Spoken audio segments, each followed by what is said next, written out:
Hello అండి. అందరికీ నమస్తే. ప్రస్తుతం మాతో పాటు సీనియర్ జర్నలిస్ట్ కిరణ్ గారున్నారు. ఆయనతో మాట్లాడదాం.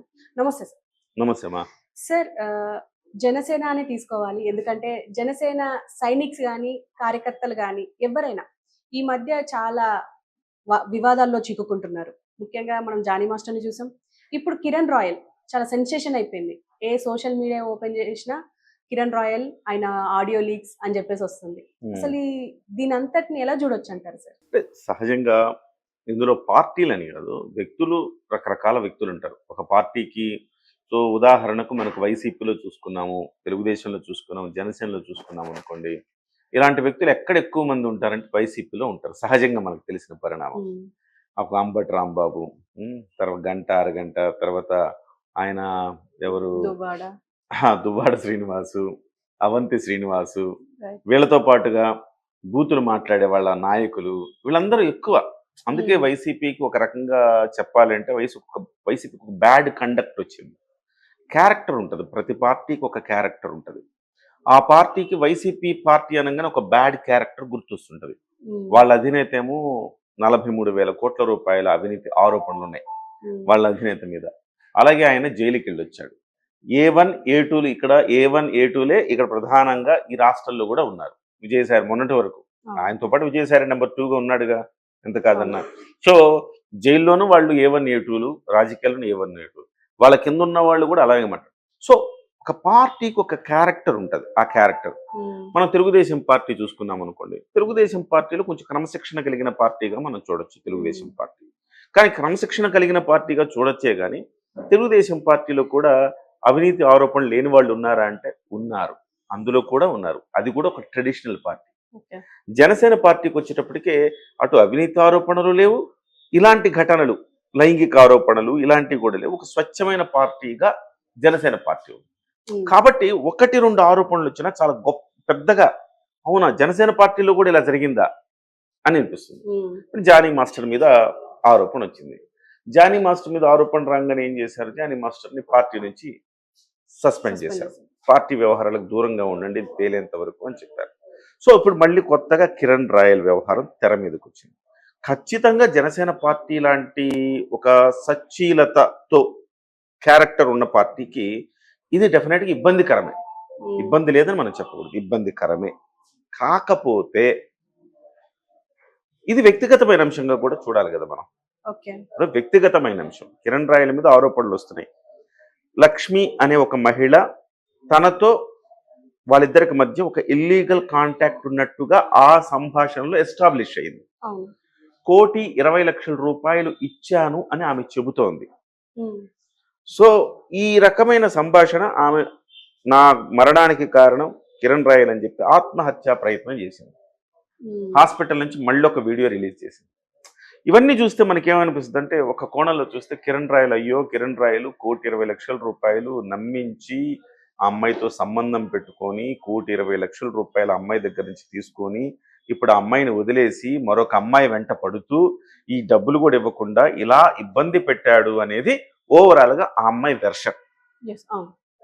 ఇటువైపు కిరణ్ రాయల్ కూడా మళ్ళీ ప్రెస్ మీట్ పెట్టాడు. కిరణ్ రాయల్ వెర్షన్ ఏంటి, ఆ అమ్మాయి సాధారణమైన అమ్మాయి కాదు, ఆ అమ్మాయి మీద జైపూర్లో ఆరోపణ, విశాఖపట్నంలో, బెంగళూరులో కేసులు ఉన్నాయి. జైపూర్ పోలీసులు ఆల్రెడీ తిరుగుతున్నారు. చీటింగ్ కేసెస్ ఉన్నాయి, అలాగే ఈ బెట్టింగ్ యాప్స్ మీద కూడా కేసెస్ ఉన్నాయి అమ్మాయి మీద. ఆ అమ్మాయి సామాన్యురాలు కాదు. సో ఆ అమ్మాయి నాకు 1,20,00,000 ఇచ్చిందనడానికి దానికి ఏమన్నా ఆధారాలు ఉన్నాయా? లేవు. అలాగే నేను ఆ అమ్మాయికి తిరిగి సెటిల్మెంట్ రూపంలో డబ్బులు ఇచ్చానని చెప్పడానికి ఆధారాలు నా దగ్గర ఉన్నాయి అంటూ ఆమె వీడియో మళ్ళీ ఆయన రిలీజ్ చేశాడు.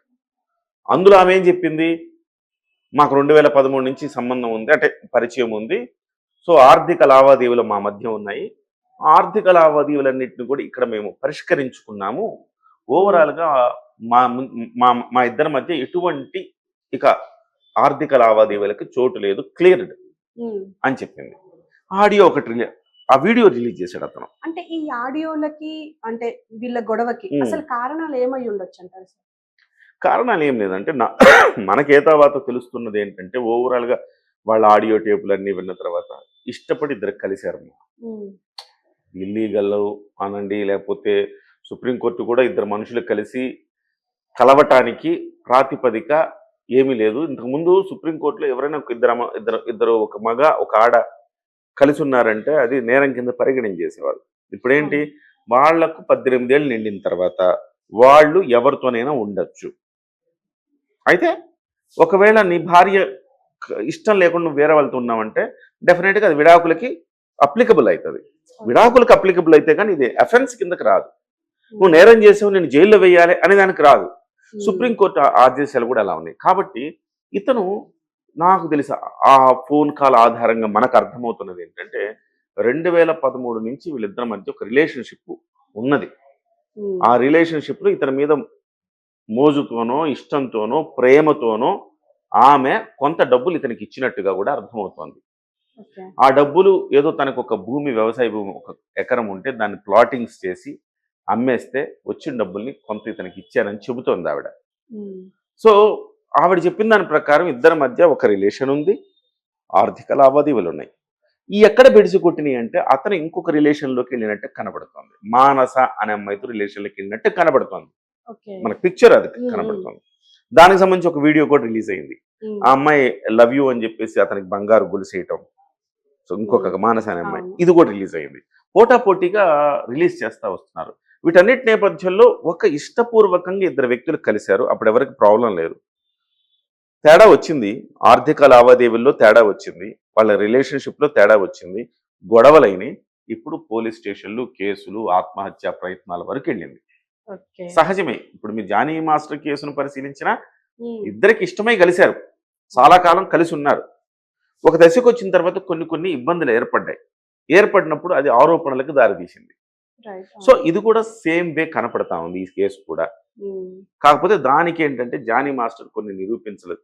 అటువైపు వెర్షన్ మాత్రమే మనం విన్నాం. జానీ మాస్టర్ వెర్షన్ మనకి వినడానికి కూడా అవకాశం ఇవ్వాల.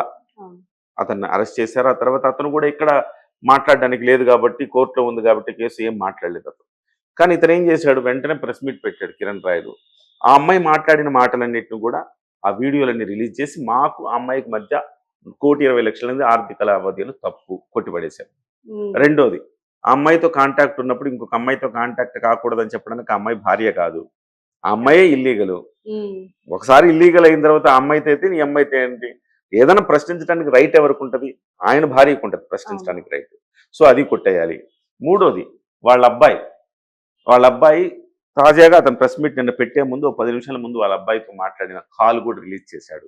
వాళ్ళ అబ్బాయి అంటున్నాడు, మమ్మీ అలా ఎందుకు చేసిందని నాకు తెలియట్లేదు అంకుల్, మీతో మాకైతే సెటిల్మెంట్ అయిపోయింది, మరి మమ్మీ అట్లా ఎందుకు చేసిందో నాకు తెలియట్లేదు. మరి ఇక్కడ సెటిల్మెంట్ అయిపోయింది అని అంటున్నారు, కానీ ఇక్కడ చూస్తే మాత్రం నీ కొడుకులతో పాటు నిన్ను చంపేస్తా అన్నట్టుగా మాట్లాడారు. అది తప్పు. అది ఇప్పుడు ఎంత మీకు సెటిల్మెంట్ అయిపోయింది ఏదైనా ఉండొచ్చు హారిక, ఇట్లా నేను చంపేస్తాను, 3 శవాలు లేస్తాయి, నిన్ను చంపేస్తా, నీ కొడుకులను చంపేస్తా, ఇలాంటి మాటలు తప్పు. ఇది ఖచ్చితంగా అఫెన్సివ్ వర్డ్స్. డెఫినెట్గా పోలీసులకు ఏదైనా ఒక అవకాశం ఉంది అంటే ఈ అంశాల మీద కేసు పెట్టే అవకాశం కూడా ఉంది. చంపుతానన్న బెదిరింపు కింద కేసు పెట్టే అవకాశం ఉంది.